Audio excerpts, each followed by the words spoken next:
I've had the privilege for this book to go out and interview 60 leaders from companies that range from the chief executive of Airbus right through to the chief executive of Unilever. And what I've done with those leaders is grill them about how they see leadership today and what they think is really important in this very transparent world that we're living in. The key word in today's environment is to build trust. That means being trustworthy. And that means that leaders have to have integrity, they have to be authentic, they have to have passion, and they have to live to a very strong set of values which are clear not only in everything they say, but in everything that they do. Leadership is a journey. We don't ever get to be perfect leaders. We get to be leaders for our time, and we're faced with the challenge and the excitement of improving our leadership style. And perhaps one of the most important things for us to learn that we don't get taught in business school, that we don't get taught at home, is the importance of communicating in a way that inspires all of the audiences that we deal with. Leaders are on show all the time. They live in a fishbowl with all of the modern communication media.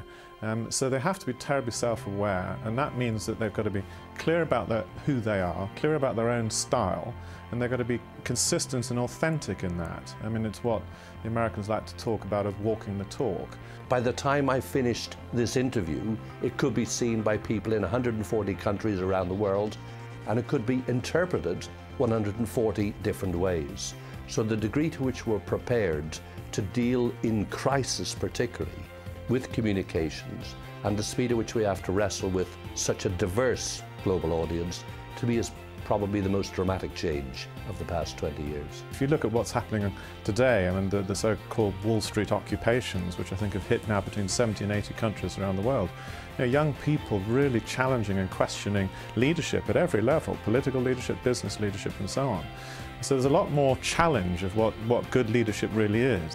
I've come to a view that says leadership is really about finding the strength in other people, looking for the strengths so that you can encourage them to give of their best and to achieve things that they didn't believe possible. Exciting side leadership is the potential you have to make a big difference, have a big impact on your organization and on society.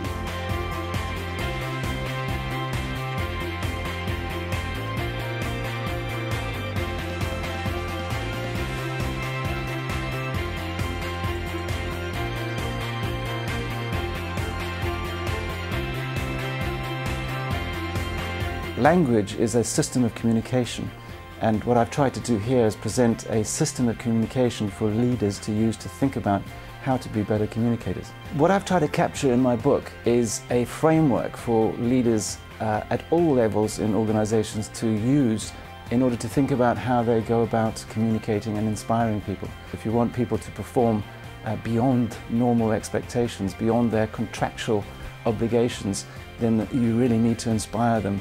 And if you do, you can achieve great things.